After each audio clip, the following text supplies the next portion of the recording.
Welcome to మీటీ news. నేను మీ జీవిత. Motivate, educate, entertain.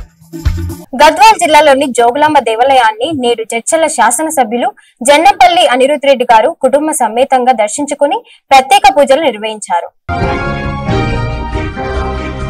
MLA Madhusudan Reddy గారి తండ్రి కృష్ణారెడ్డి గారి దశదిన కర్మ కార్యక్రమంలో పాల్గొన్న సీఎం రేవంత్ రెడ్డి గారు, దేవరకద్ర శాసనసభ్యులు మధుసూదన్ రెడ్డి గారి మంత్రులు మరియు సహచర ఎమ్మెల్యేలతో చర్చల శాసనసభ్యులు జన్నంపల్లి అనిరుద్ రెడ్డి గారు పాల్గొన్నారు.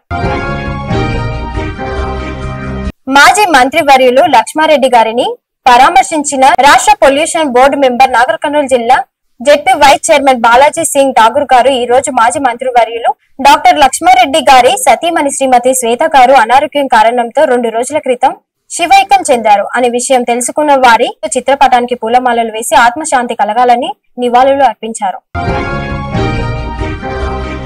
హైదరాబాద్ లోని ప్రజాభవనంలో తెలంగాణ రాష్ట్ర ఉప ముఖ్యమంత్రి వర్యులు శ్రీ మల్లుబట్టి విక్రమార్క గారిని మర్యాదపూర్వకంగా డీసీసీ అధ్యక్షులు మరియు అచ్చంపేట ఎమ్మెల్యే డాక్టర్ చిక్కుడు వంశీకృష్ణ గారు కలిశారు. Thanks for watching. చూస్తూనే ఉండండి మీటీవీ న్యూస్.